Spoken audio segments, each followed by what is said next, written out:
Hello, hello, hello. It's another brilliant episode of Coffee Time where I go on the Daily Mail website, go through the news and talk about it. Got a sore eye. My eye's sore, so I'm not feeling the energy. So if everyone just, I don't know, cheers at the screen, maybe some of the energy will leak into me and I feel a bit better.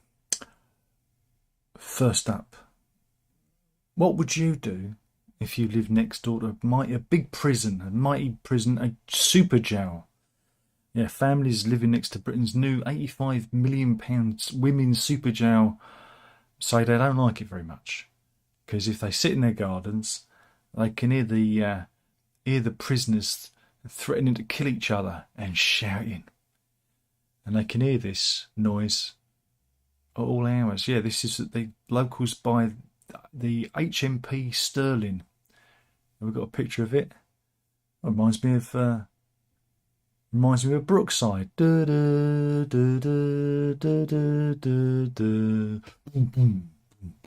just me then.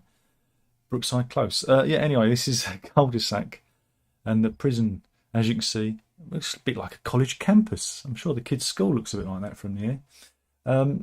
Yeah. Well, I don't know. You see what they're doing, right? Is they're not using a noggin. What I need to do, get some drones, and they could be supplying those prisoners with all manner of illicit items and making a pretty penny. You see, they're not. You've got to turn the grey cloud into a silver lining. But yeah, HMP Sterling was finished in May this year and was built to replace the now defunct HMP Cornton Vale. And yeah, Maurice Anderson, he says, I can't even sit out the back garden without hearing them cursing and swearing or saying, I'm going to kill you to each other. Here he is. He's had enough. Look at him. He's just fed up. And I'm fed up too. Have you got a house full of shit? We have. Unfortunately, and none of it's worth anything. Well, apart from the guitars, I suppose. But yeah, apparently it's VHS. Now, VHS is the thing that everyone's selling. You know, did you keep all your VHSs, Video Nasties, Driller Killer, Evil Dead? Did you keep them? Maybe it was porno. Can't sell the pornos on eBay. You probably can. But apparently, classic VHS tapes are now being listed for loads of money on eBay. With original copies of childhood Disney movies such as 101 Dalmatians and Little Mermaid, going for a song. Yeah, 15,000 is like the top price of VHS tapes. And last month, a VHS cassette tape of Back to the Future in its original wrapper sold for $10,000. That's about 8,000 quid at auction. And yeah, here we go. 101 Dalmatians. All right. If I tried to sell it, it wouldn't work. But yeah, we've got a copy of Teenage Mutant Ninja Turtles from 1990 going for £8,490. That's totally ridiculous. Oh, that's painful. That was painful.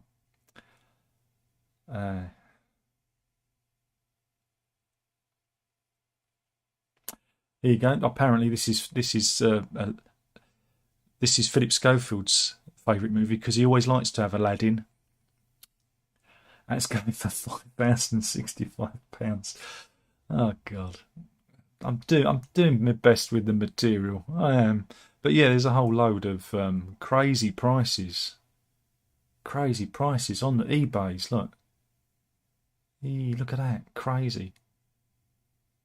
Oh God, oh no! I just realised, Mrs. Do you remember? Oh, it must have been over the summer. There was that big bag of VHS tapes in Oakley Court in the bins, by the bins. You know, some of them were Disney. I think I just let 10 grand get away.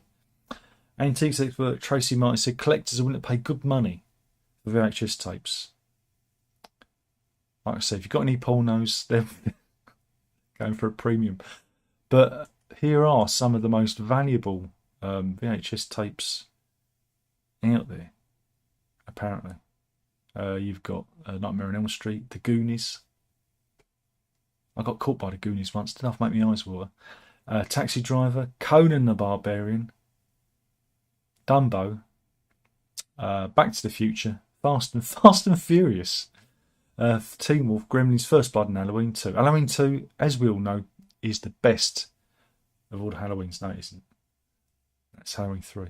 I never really cared much for Halloween movies. Anyway, videos. Who'd have thought it? Who'd have thought it? Meanwhile, there's outrage, absolute outrage, indignant fury at Borough Market. Why, Darren? Why? Why is there outrage at Borough Market? Because one of the greengrocers there has claimed it's been banned from selling its popular chocolate-covered strawberries because they do not count as fruit, veg, or related produce. Yeah. The stall, named Turnips, has been a mainstay at the famed tourist attraction for more than 30 years, with fans travelling as far as Australia to try its £7.50 pots of large strawberries covered in thick, gooey chocolate sauce. And they've even branched out to open a restaurant. However, a staff member claimed in a dramatic TikTok video that they'd been banned because it wasn't fruit, veg, or related produce. I'm sure strawberries are fruit, but there you go. And they've also banned its mushroom risotto. Again, I neither know nor care. But the bizarre decisions led to outrage on social media, with the TikTok video announcing the ban racking up more than 1 million views.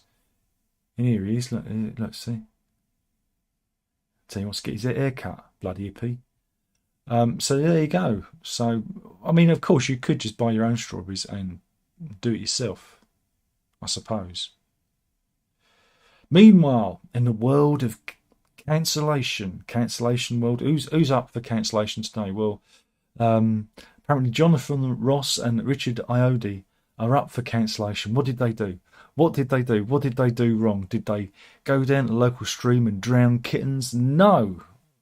The two, I suppose you call them comedians, crimes, according to, what would you call them? Trans activists. They gave a positive review to a book written by the most hated man in Britain, Graham Linehan. Who? Graham Linehan, again, is somebody who's brought the world's attention on the current scandal of medicalising children. And again, he's lost his livelihood and career over it. But he's got a book coming out called Tough Crowd. I might get it. I might read it. Because everything he said turned out to be true in the end. Funny that. But yeah, he wrote for many comedy shows. Father Ted, probably most notably. Big Train. I think Bits of Brass Eye. The IT Crowd. That's where Richard Iodi comes from. And yeah, the Troons do not like it. They do not like it, and so they have to cancel you. You know, I'm on one of those lists. I tell you, it's the best day of my life. But yeah, so yeah, and this is a picture of Richard Iodi getting his BAFTA. He ain't giving that back. He's not giving it back. I mean, what you're getting here is some people standing up and standing by their friend, and you can't even do that anymore. And yeah, this is Graham Linehan. Like I said, once quoted as the most hated man in Britain, who ended up being absolutely correct. Oh my goodness. So yeah, Tough Crowd. That's the name of his book. And yeah, they're trying to cancel you. Watch out. You're going to get cancelled. I mean, this comes after singer Rosin Murphy from Moloko got cancelled because she expressed similar sentiments, and all of her material has been removed from BBC iPlayer off of BBC Sounds, because those are the days we live in now. Yeah, good, isn't it? Meanwhile, we have an update to the Dirty Doctor case of Dr. Plimmer, the man who couldn't help stumping anyone he could find in his GP surgery. Yeah, he basically at the tribunal he heard that he admitted he was an untreated sex addict, not half. And here he was. That's him going into the tribunal yesterday. So he's got his hand in his pocket there. He's playing pocket billiards there in that picture. My God, he's incorrigible. There we go. Meanwhile, this is another. I don't know what is he? He's solicitor, Saucy solicitor. You can't do dirty Doctor Thomas Cadman. Here he is. And what did he get up to? Right? Well, the 43-year-old solicitor narrowly avoided being struck off. Right? Because it was heard, right, that he racked up £150 red wine bill at his local pub. Right? Then, this was during a night out with his wife, he then groped 2 women. Yeah, groped 2 women. The first victim was speaking to her son whilst at the Red Lion pub when she suddenly felt 2 hands grabbing both my buttocks. I could feel his fingers moving and it made me jump. And then she said she was shaken upset. And the second victim, who was friends with the first and was there with her husband, said he placed his hands around my waist and then squeezed my buttock. And yeah, basically was a like I said, saucy solicitor. He was convicted of assaulting him after pleading guilty at Swindon Magistrates Court last year, and at the disciplinary hearing, because he'd admitted his guilt, he avoided being struck off, but ended up with a £25,000 fine. And he worked as Deputy Director General at the Chartered Institute of Arbitrators. Yeah. And this is the Red Lion pub, so don't go there while he's on the red wine, because it gets a bit gropey. Not very good. Not very good, that. So we had a gropey solicitor. What else have we got?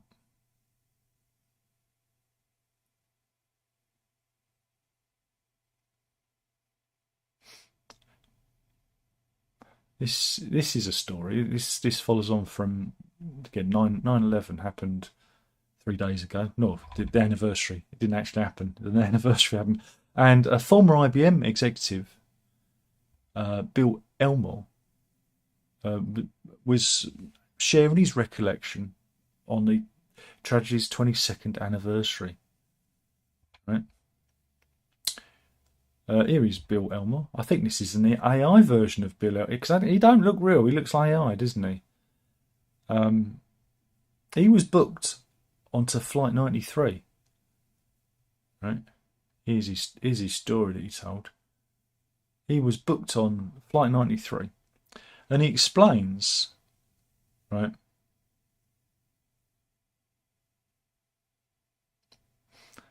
Right? Oh, sorry. It's all gone a bit wobbly, won't it?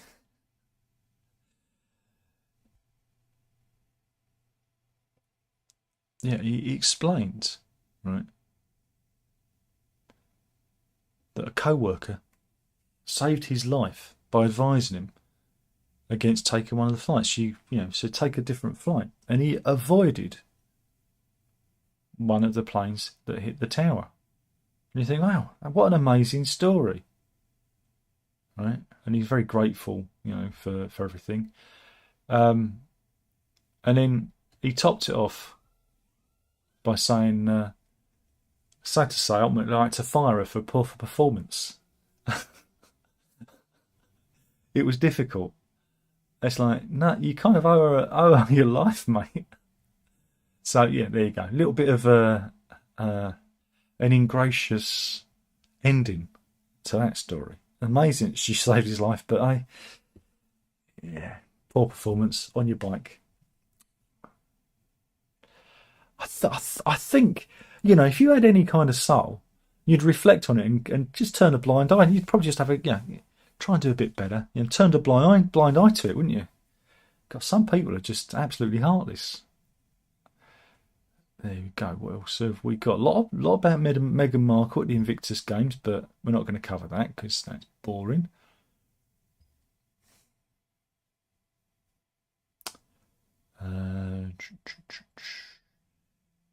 What else have we got?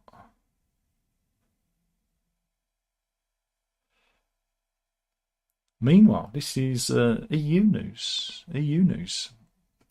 Those sharing Germans are no longer sharing Germans. Apparently, Germany will no longer accept refugees from Italy, backing out from a European solidarity initiative over perceptions Rome has failed to meet its obligation to take back migrants under an EU resettlement plan.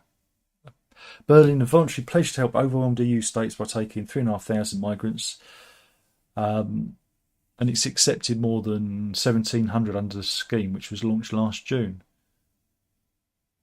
But arguing that Italy had for some time stopped receiving migrants returned from Germany under the Dublin regulations, it announced it would postpone until further notice offer to support the scheme, and it's seen as a blow to European solidarity. So there you go. So we don't really hear much news from EU these days.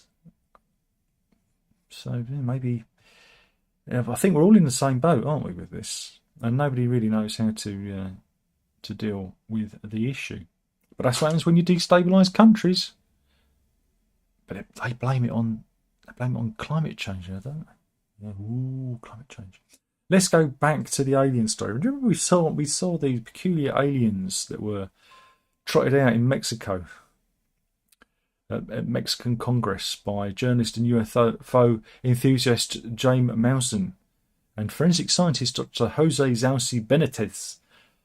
But the presentation, and you can see the aliens. Here are the aliens, which just look like they've been made out of clay. It's like, yeah, okay. But yeah, Navy Lieutenant Ryan Graves, who's fairly well known in the circles of UFOs, so they call them UAPs now, unidentified anomalous phenomena. He's pretty well known. He attended a US congressional hearing about UFOs or UAPs. He's not too pleased with it, and he's called it an unsubstantiated stunt. This is Ryan Graves. I mean, again, he's just saying what we're all thinking because they look like clay models that they've trotted out. And and this is and here's the presentation of the two alien bodies, which just look just ludicrous. But yeah, so maybe it is just a stunt after all.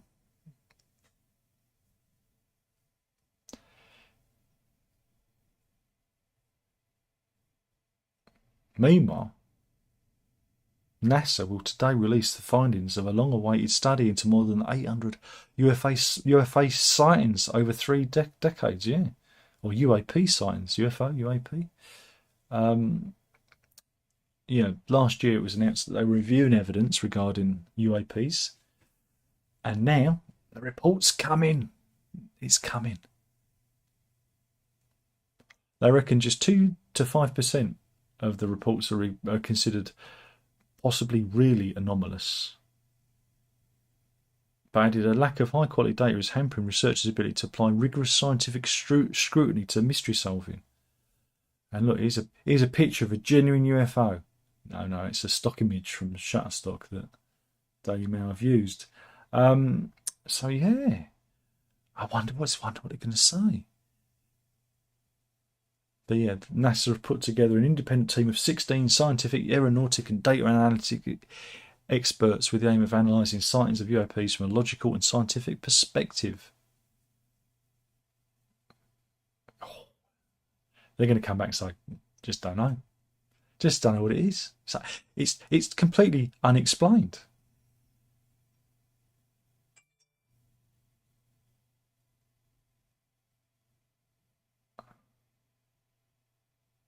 So I'm just reading a story. I'll cover it. I'm going to Zimbabwe, right?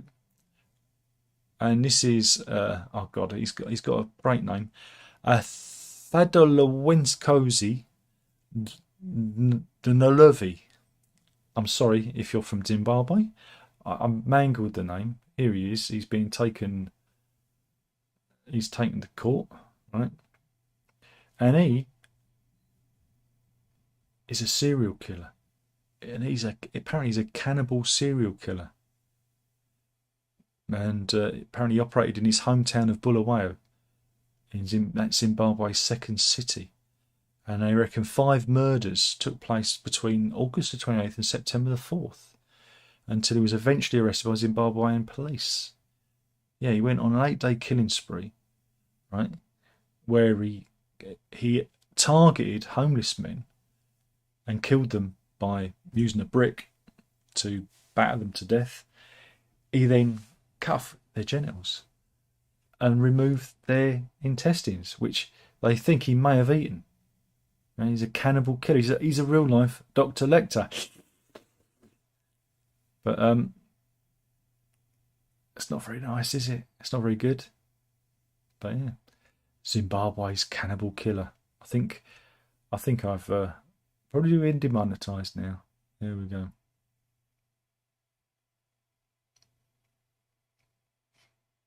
What else have we got? The price of happiness in every country. How much money would it cost to keep you cheerful? Leave your comments in the comment box below. So yeah, there's a big, oh god, there's a huge map, and you can't read anything. So it's so small. It's so small. Right, how much in the UK? Apparently roughly $85,000. I think I'd need a bit more than that. Need a little bit more than that. But yeah, apparently Iran tops the list, with natives requiring £191,000. Right? Though if you live in Sierra Leone, just a few quid less than £7,000 will keep you happy. Yemen is ranked second with £137,000, followed by Australia. They want £97,000 to be happy. Barbies are expensive, isn't it? And those hats with corks on, very expensive. What's that? We've lost the Australians. Oh damn! Usually get a few of them watching as well. Anyway, what else have we got? Zimbabwe, where the cannibal killer comes from, £94,745. Norway, £94,251. Switzerland, £92,666. New Zealand, £91,747. Israel, £90,073. Iceland, £89,594. And the United States, £84,064. I'm just saying what? I'm just saying numbers. But yeah, I mean, the price of happiness. Can you put a price on happiness? I didn't think you could. Again, money only buys you choice, doesn't it, really? And there's the list of the top 10. We learnt something there. Learnt something. Meanwhile, have you been looking for the Loch Ness Monster? Yeah.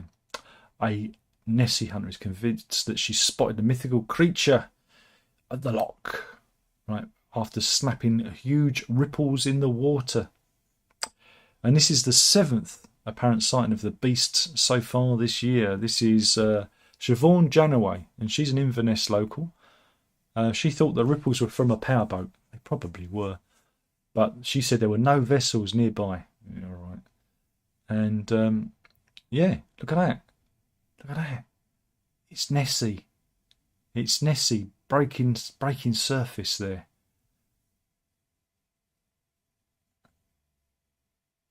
I mean, look at that in a separate instant. Look, that could be Nessie too, couldn't it? Oh dear. But yeah, this year we've seen the biggest search for the Loch Ness Monster in 50 years. And everyone's been out on the boats, searching high and low. I wonder if it's real. Who knows? Who knows?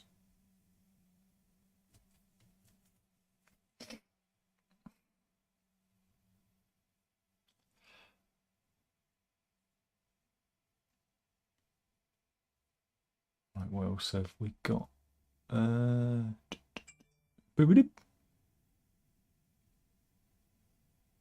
So I'm just getting today's animal story lined up because they've got some.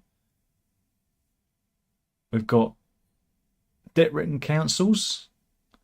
Apparently, our council is 1.5 million in the can. I think it was 1.5 deficit. They said, but yeah, they reckon that many councils are desperate to raise money. Again, once Daily Mail gets a story in its head, it just never lets go, does it? It's like we're gonna ride this one all the way home, and so yeah, here we go. Glasgow wants to raise 200 million. Northampton, 2 million. And these are the properties that are for sale. Kelvin Grove Museum and Art galleries and city chambers are up for sale. Northampton is saying Knutsford Hall, stately home of plus 5 other properties. Slough, the leisure centre, is up for sale for 13.5 million. Thurrock, they're trying to sell as much property as they can because they got done by a con man. And Croydon, they're selling off retail parks, leisure centres and other properties. Everything must go in the great council sale. And here are the councils with the biggest debt burdens. Spelthorne, 1.1 billion in debt. Woking, 1.97 billion in debt. Eastleigh, 528 million in debt. Runnymede, 643 million in debt. Worthing, 204 million in debt. Surrey Heath, 170 million in debt. Rushmore, 120 million in debt. Cherwell, 188 million in debt. Uttlesford, 301 million in debt. And Warrington, 1.8 billion in debt. There we go. And you wonder why the bins don't get collected on time. There you go, because they were skint. Absolutely skint. Meanwhile, Kim Jong-un and Putin have been hanging around together like best buds, right? And the best bit is he said, "Oh, I like your armoured car. Can I have a go? Can I get in it?" He went, "Oh, yes, comrade. You enjoyed the ride. Yes, comrade. Just don't drink the polonium tea." And yeah, he went, "Oh, this seat's quite warm. Oh, I like it." Because I imagine Kim Jong talks like that. He goes, "Oh, yeah, it's a bit warm, this seat, isn't it? Yeah. Is it heated seats?" He said, "No, comrade. That's where I've been sitting." So there you go. But yeah, Putin and Kim Jong-un formed blood alliance during arms deals talk, with Vladimir even accepting an invitation to visit North Korea. Oh dear. That can't be good. Meanwhile, we've got this is Sergei Shoigu. He's the defense minister for Putin. And a journalist says, "Will we win?" And he goes, "I don't know. He doesn't seem convinced, does he? So he's probably going to fall from a great height now because he did the wrong thing there, didn't he? He should have been a little bit more popular. We must question his commitment to the cause. Meanwhile, the OBR, isn't that the Office of something doodah? What's the OBR? Who's the OBR? It doesn't say. What? I'm going to find out what the OBR is before we can continue. OBR. Office for Budget Responsibility. I knew that. I'm just being a bit, Oh, now I've closed the story. OBR said that the falling population could be a good thing. And here is the projection. It's because no one's stumping anymore. It's vapes, because vapes are causing testicles to shrink, apparently. That's what I heard. You can tell I don't smoke a vape. No, it's true. Anyway, I'm getting off the point. Professor David Miles says, while many experts believe immigration of younger working people is needed to counterbalance rising numbers of pensioners, they do not account the cost of maintaining the infrastructure. And they reckon that a falling population could be something at the door. She's good.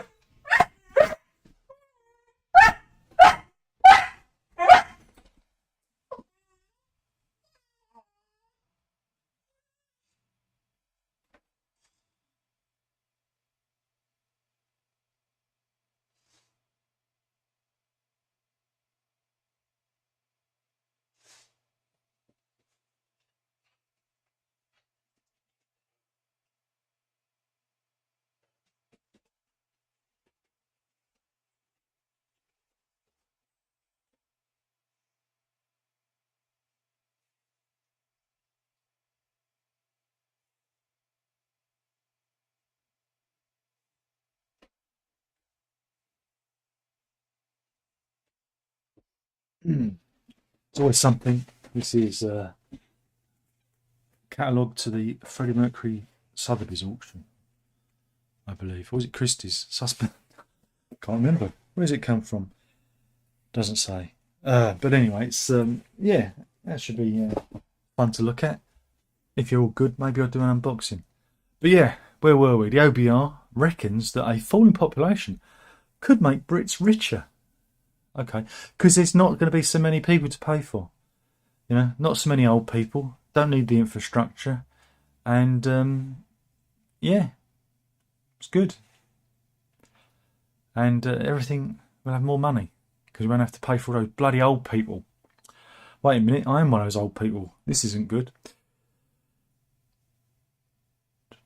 Meanwhile, the HS2 Stage 2 could be scrapped. Yeah, Rishi Sunak and Jeremy Hunt are having discussions.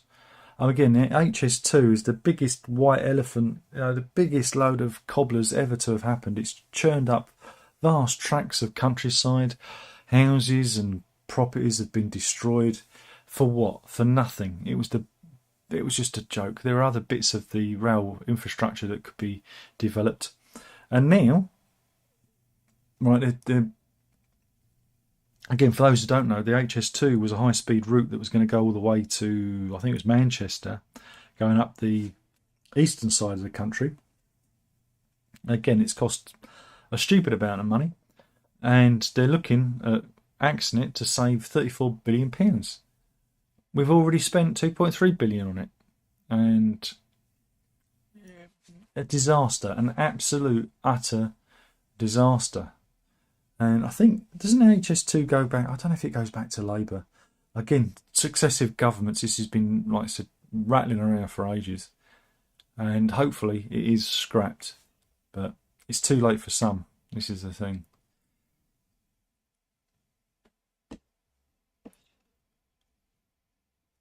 Oh, got another animal story there.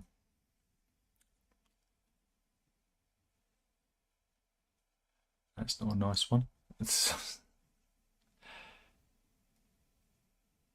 We've got some Guinness World Records.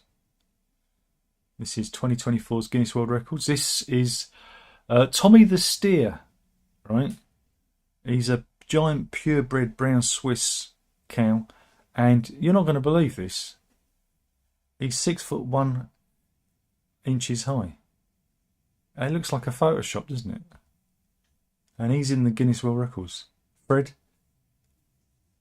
So it's Tommy the steer, and that's Fred, his owner. Fred describes the cow as a gentle giant. They usually are, aren't they? And here he is with his certificate. This feels like it's an animal story. And he drinks 30 to 40 gallons of water every day. My goodness. Meanwhile, Nicholas Cherrywood has got the largest collection of Care Bears. He lives on his own, isn't it? And here he is. Here he is with his Care Bears. Takes all sorts. We've all got collections. It's what men do, isn't it? We collect shit. It would be funny if he's requested to be buried with them. What else have we got? Meanwhile, this is a good one. Tom Enoch. He's from Leamington Spa. And he's got Down syndrome. He owns 24 fitness-related Guinness World Records under the publication's impairment classifications. Here he is. My God, I couldn't lift that. Well done, Tom. So there you go. Whoop. What else have we got in the category? And Amanda Stauso, she's got 2 records for doing 13 standing jumps on horseback in 30 seconds. How do you think of that? How do you actually think of doing that? You know what I'm going to do? I'm going to jump on the back of a hill. And Amir Menendez from California is 14 and he's got the largest afro on a man. There you go. That's impressive. I'm jealous. I'm jealous. Meanwhile, Simon Graham, 15. He's got 3 Guinness World Records for juggling. Look at that. I'm always impressed with a man who can handle his balls. And Siddhardeep Chahal from India has got the longest hair as a teenager, which measures 4 foot 3 inches. I'm noticing a pattern here. I think they're just having a go at us baldies. It's just not. It's not fair. It's just not fair. What else have we got? We've got any more impressive ones. Tian Ru from China has built the tallest house of cards. In 1 hour, he's made 27 levels. In 8 hours, it was 50 levels, and in 12 hours, another 50 levels. Here we go. Look at that. Nobody sneeze. I'd say you'd be pissed off, wouldn't you, if you sneezed? And Junie McCall is swung into the record books for competing as the oldest competitive ninja athlete. And she's 70 years old and 90 days, and I tell you, in fine condition. And meanwhile, Grace Good from America has picked up the record for most fire hoops being spun simultaneously, and that's 8. And she's doing it on a giant ball. Again, how do you think of that? So there we go. We've got some Guinness World Records. That big cow, though. So we'll do an animal story. We're going to Brazil, and a dog was hit by a car. Right, it's taken to a vet's this happened in 2021. And scientists have been studying it because they couldn't figure out what this was. And because it's a hybrid. It's a hybrid fox dog. Look at that. It's part dog, part fox.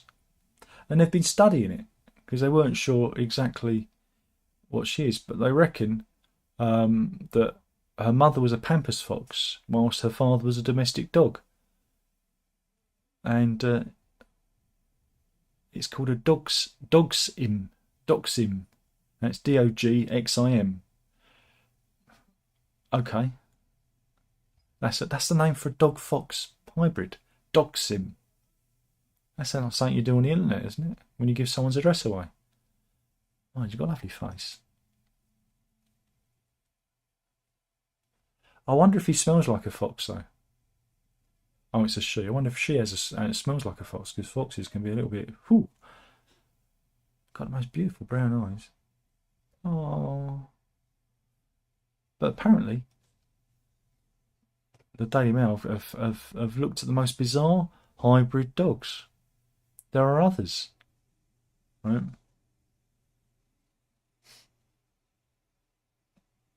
So you've got the wolf dog, right? This is a dog that's half wolf, half dog. And you've also got the jackal dog, And this one is employed in Russia to sniff out explosives. See? He's talented. The Russian Shalaika dog is a jackal and reindeer husky hybrid.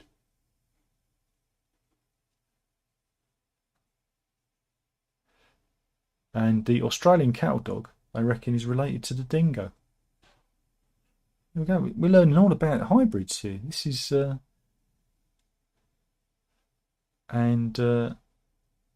there's a coyote hybrid, what they call a coy dog. It's coyote dog hybrid. And there are 2 major coy dog species.